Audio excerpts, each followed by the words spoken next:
Okay, so welcome to another deep dive, where, you bring us the sources and we kind of pull out like the main stuff. Yeah, we're trying to like give you that shortcut to being informed, Yeah. without having to wade through a bunch of stuff. Yeah, like you don't have time to read, 500 pages about, whatever the Stuff. topic is. Right, exactly. So this time around, we're diving into a world that I think a lot of us are at least a little bit familiar with. We got some excerpts from Rick Riordan's Percy Jackson and the Lightning Thief.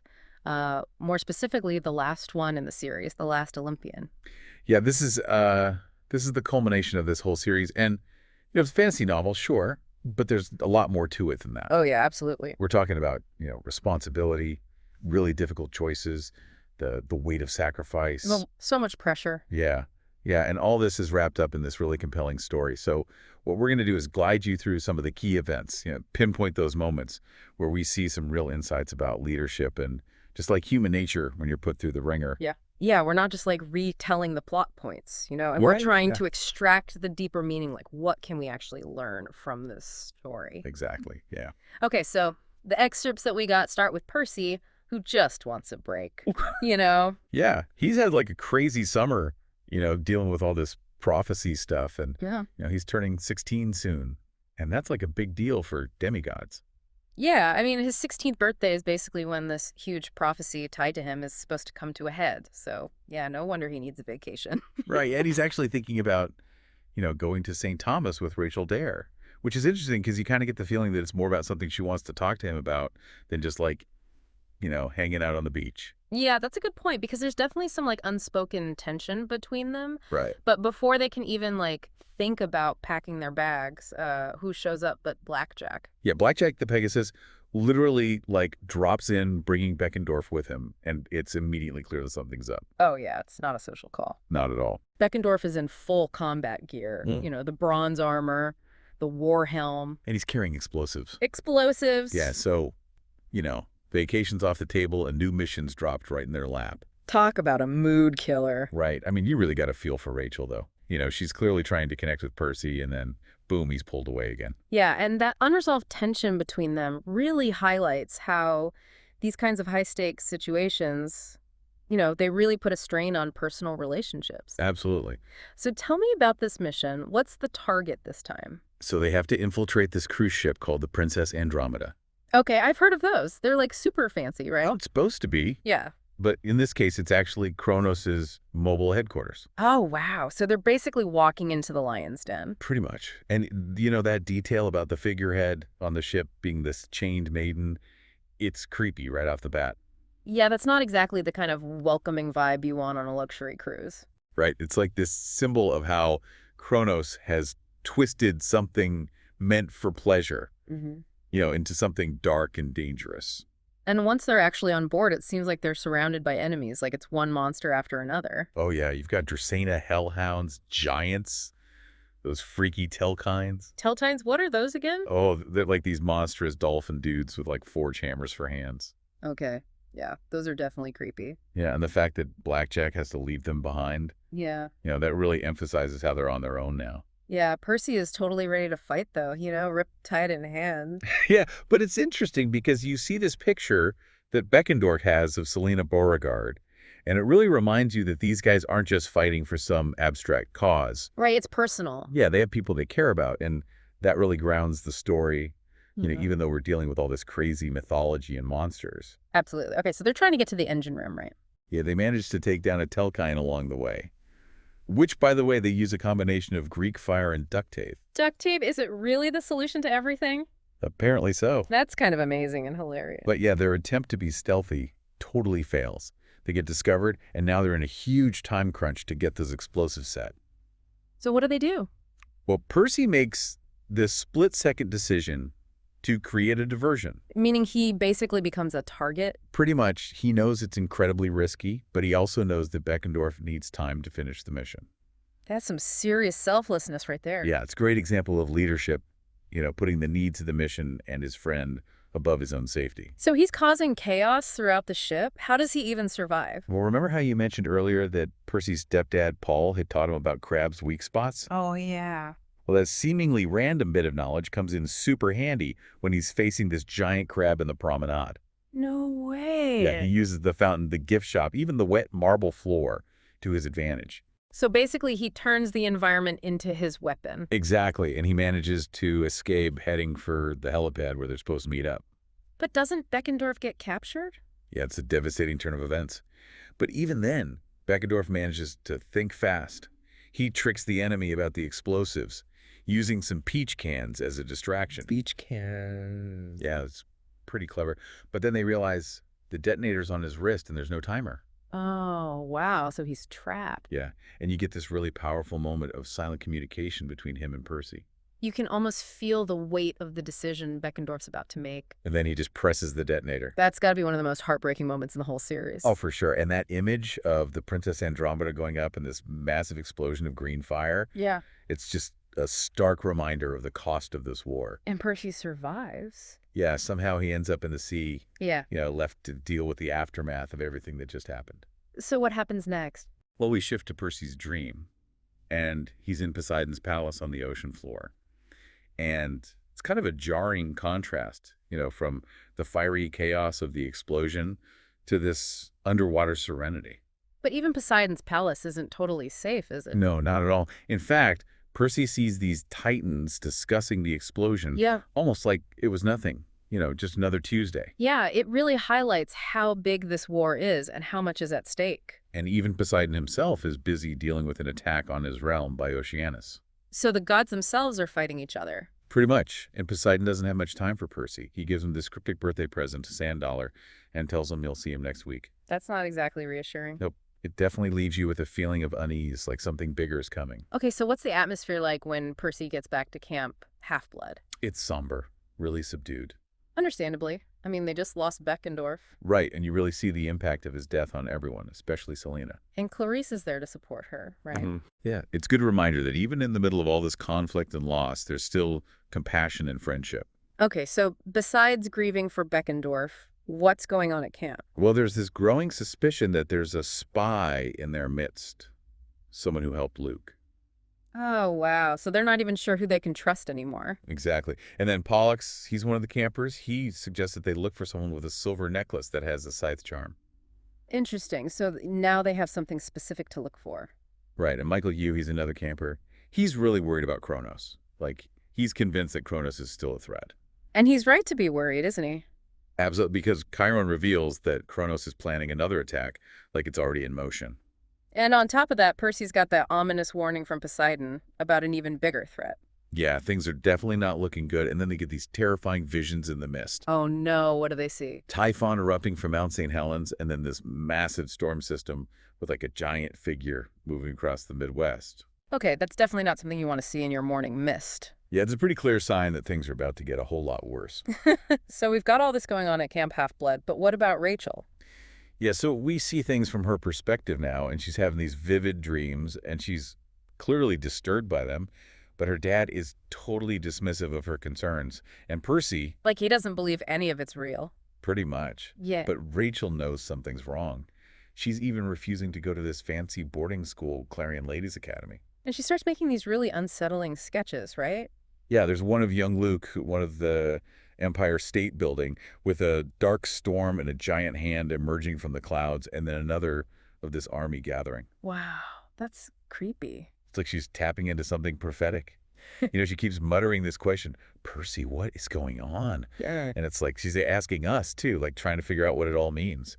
Okay, so back at camp, how are they dealing with all this? Well, for one thing, they can't use their phones. Wait, what? Why not? Apparently, something about the way the camp is protected magically makes it so that phones don't work. So they're totally cut off from the outside world. Yeah, pretty much. And Selena tries to keep things light by offering everyone these bonbons, but they apparently taste like cardboard.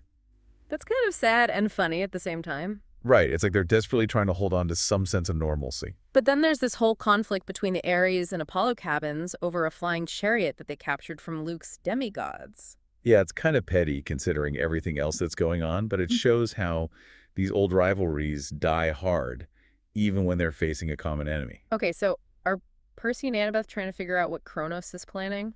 Yeah, they're worried that he might try to attack Olympus while the gods are busy dealing with Typhon. Oh, that's smart. Yeah. But all this tension and pressure is starting to take a toll on their relationship. And Annabeth kind of lashes out at Percy, calling him a coward and bringing up his potential trip with Rachel. That's gotta hurt. Yeah, it's a reminder that even heroes are human and they have their own insecurities and vulnerabilities. Okay, so how do they honor Beckendorf? They have this really somber ceremony where they burn his burial shroud in the campfire and the flames burn black. That's so powerful and haunting. It really is. And Percy talks to Nico and he learns that Beckendorf had accepted his fate. He was ready to die for the cause. And he even said he was going to stay in Elysium and wait for someone. Oh, wow. So there was someone special in his life. It seems that way, but then Nico gets really intense. He tells Percy that he has to embrace his destiny and that he has this dangerous idea about how to defeat Kronos. And he mentions his sister Bianca's sacrifice. Yeah, it's clear that Nico believes that extreme measures are necessary. And Percy's still struggling with Annabeth's accusation. Right, he's got a lot on his mind. So what's this dangerous idea that Nico has? Well, he decides to take Percy to Luke's childhood home in Connecticut. Why would they go there? Nico thinks it might help Percy understand Luke better and maybe figure out a way to defeat him. Okay, and they take Mrs. O'Leary with them. Right, of course, they wouldn't leave their giant hellhound behind. So what's Luke's house like? It's creepy. The yard's full of these weird decorations, and there are wind chimes everywhere. So many wind chimes. It's wind chimes. Yeah, it's kind of unsettling. And they meet Luke's mom, right? Yeah, Mies Castellan. Yep. And it's immediately clear that something's not right with her. She mistakes Percy for Luke. Oh, wow. So she's not mentally well. Yeah. And the house is a mess, mirrors everywhere, candles, old food, and tons of pictures of Hermes. That's so sad. It really is. And she keeps rambling about how Hermes visits her and how she was special and offered an important job. But then things went wrong. It sounds like she was really neglected by Hermes. Yeah, and then suddenly her eyes glow green and she starts warning about danger to my child and saying that it's not his fate. Whoa, what does that mean? We don't know for sure, but it's definitely ominous, and then she collapses. That's intense. Yeah, and then out of nowhere, Hestia appears. The hearth goddess. Yeah, she's tending a fire in the hearth, and she gives Percy this cryptic advice about the power of yielding and the importance of remembering her as the last Olympian. Okay, that's a lot to process. It really is. And then she sends Percy and Nico back to his mom's apartment, along with Mrs. O'Leary. So are they back in the mortal world now? Yeah, for the moment at least. And Grover's there. Yeah. Yeah, but he's not doing so well. He's disoriented, and he can't remember what happened to him for the past 2 months. Oh no, what happened to him? We don't know for sure, but he remembers being attacked, and he says that there's a huge danger coming. Okay, so now there's another mystery to solve. Yeah, and it's not long before things take another turn for the worse. What happened? Out of nowhere, they're attacked by Furies. Furies like those terrifying winged creatures from the underworld? Yeah, the same ones, and it seems like Nico is in on it, like he led them into a trap. What? Hey, Nico, why? We don't know his motives yet, but the Furies take Percy and transport him to Hades' palace in the underworld. Oh no, not again. Yep, Percy is back in the realm of the dead, and this time he's not exactly welcome. So who does he meet in the underworld? Well, of course, there's Hades and Persephone, Mm-hmm. and then there's this older woman who's probably Hecate, the goddess of magic. Okay, and what does Hades want? Well, he reveals that Kronos is planning to create a trap in New York by the end of the day, and he refuses to do anything to stop it. Wait, why wouldn't he try to stop Kronos? He basically says it's not his problem, and he even forbids Percy from trying to warn the other gods. What? That's crazy. Yeah, and to make matters worse, he throws Percy into this cell that's meant for the dead. No doors, no windows, completely inescapable. Okay, so Percy's stuck in the underworld while Kronos is about to unleash some kind of trap in New York. Exactly. And Yeah. to add insult to injury, Percy has these dreams. One where he sees Rachel on vacation in St. Thomas, completely carefree, and then another where he sees St. Louis being devastated by Typhon. So the world's falling apart and he's powerless to do anything. Pretty much. But then something unexpected happens. What, he escapes? Not exactly. He wakes up in the river. Yeah. The river Styx, isn't that, like, super dangerous? Oh, yeah. It's incredibly painful, but it also makes you incredibly powerful. So what happens to Percy? He goes through this agonizing transformation, but he emerges stronger than ever. And then he faces Hades, right? Yeah. And an army of the dead. Wow, that's a lot of enemies, even for someone who's bathed in the river Styx. It is. And Nico tries to reason with his father, but Hades won't listen. So what does Percy do? He unleashes his power, causing the river Styx to erupt and wipe out the entire undead army. Whoa, that's awesome. Yeah, it's a pretty impressive display of power. And then he demands that Hades help him fight Kronos. Does Hades agree? Not exactly. He warns Percy that it's a hopeless fight, but he does offer him a powerful gift, the Curse of Achilles. The curse of Achilles, isn't that, like, super dangerous? Yeah, it makes you practically invulnerable except for one small spot. So it's like a trade-off immense power for a fatal weakness. Exactly. Yeah. And Nico's really worried about it, but Percy accepts. He's willing to risk everything to save the world. Yep, that's Percy for you, always ready to face the impossible. So he's got this Achilles curse. Now what happens next? They need to get to Olympus fast before Kronos springs his trap. But how can they get there in time? But luckily, they have some divine transportation. Oh, right. They can call on the gods for help. Exactly. So they contact Hermes, and he sends Argus, the hundred-eyed giant, to pick them up. Along with some harpies for good measure. Yeah, those harpies are always a fun addition. So they're on their way to New York. And Percy sends Mrs. O'Leary to find Grover. Good thinking, she's the best tracker they have. Absolutely.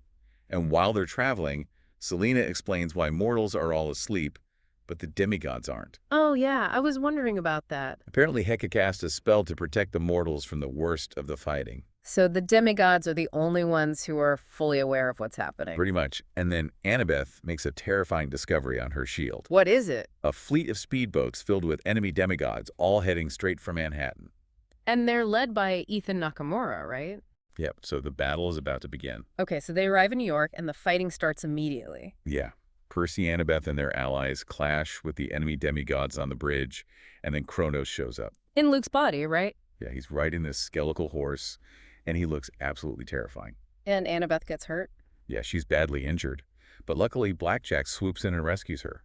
Talk about a loyal steed. Right, and that leaves Percy to face Kronos alone. And he's using his new powers from the river Styx. Yeah, he's fighting like we've never seen him fight before. So is he winning?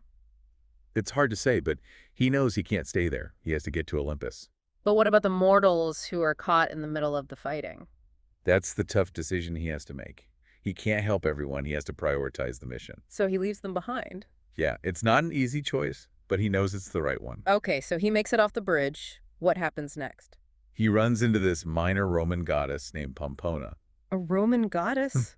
What's she doing there? Well, she's the goddess of plenty, and she's pretty annoyed that no one's paying attention to her. Okay, so even in the middle of a world-ending battle, the gods are still dealing with their own drama. Apparently so. So what's the plan now? The demigods and the hunters have set up a base in the Plaza Hotel. Smart. They need a place to regroup. Right, and Annabeth's condition is getting worse. Will Solace is doing his best to heal her, but they need proper medical supplies. And they can't exactly run down to the pharmacy. Nope, they're kind of stuck. So what do? Well, Jake Mason has this idea to use Annabeth's shield for surveillance. Oh yeah, her shield has that magic ability to show them different locations. Exactly, and he notices that the enemy is pulling back as the sun rises. Interesting. Why would they do that? We don't know for sure, but it might have something to do with Kronos' powers. Okay, so while they're waiting for the enemy to make their next move, what's going on with Rachel? Well, Percy has another dream about her, and this time he sees her struggling with her dad, who's really upset about her connection to Percy. Yeah, her dad never really liked Percy, did he? Nope, not at all. So what does Rachel do? She shows up at the Plaza Hotel in a helicopter. A helicopter? Yeah, apparently she convinced her dad to fly her to New York, but he fell asleep as soon as they were in the air. So Rachel basically hijacked a helicopter. Pretty much. Yep. And she tells Percy that she had to be there, that she had these visions, and even started writing in ancient Greek. Wow, that's intense. It is, and she's really scared. She wants Percy to help her understand what's happening to her. So what does she tell him? She warns him that something bad is about to happen, a trick that ends in death. A trick that ends in death that's ominous. Yeah, and then she says something even more cryptic. Perseus, you are not the hero. Whoa! What does that even mean? No one knows for sure, but it clearly shakes Percy to his core. And Chiron shows up, right? Yeah, he's surprisingly calm about the whole helicopter situation, and he greets Rachel politely. Like he already knows what she's about to become. It seems that way. So Rachel was right. She had to warn Percy about something. Yeah, and now they have to figure out what it all means. Okay, so they've got this cryptic warning, a seriously injured Annabeth, and an enemy who's about to launch another attack. Yeah, things are definitely not looking good. So what's the plan? Chiron insists that Percy and Annabeth go to Olympus. Why? He thinks they need to confront the gods directly. Oh, okay, but before they go, Percy has another dream. Yeah, this time he's in Hades' garden, and he sees Hades and Persephone arguing with Nico. Interesting. It sounds like there's some tension in the underworld. Definitely. And it makes you wonder if maybe Hades isn't as much of an enemy as they thought.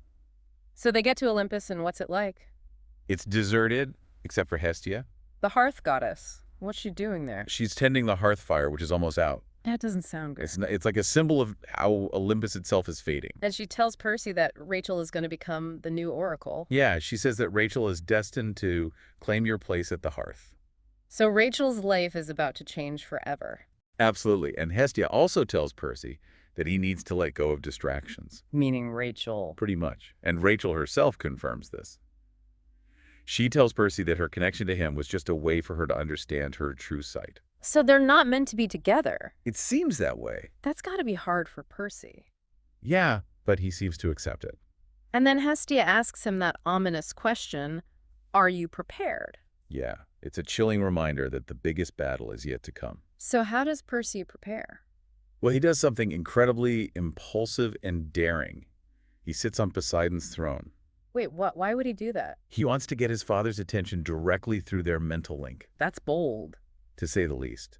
And Poseidon is furious at first, but Percy manages to explain the situation and his plan. What's the plan? He wants Poseidon to flood Manhattan, Blood Manhattan. Why? to trap Typhon, to give the gods a chance to regroup and defeat him. Okay, that's a pretty drastic plan. It is. Yeah. And Poseidon is hesitant. He doesn't want to sacrifice his palace. But Percy convinces him, right? Yeah, he argues that it's the only way to save Olympus, and in the end, Poseidon agrees. And he calls on Tyson for help. Yeah, Tyson shows up with Briars, the 100-handed giant, and an army of Cyclops. Wow, now that's an impressive force. It is, and they all charge into battle against Typhon. So the final battle for Olympus has begun. And it's epic.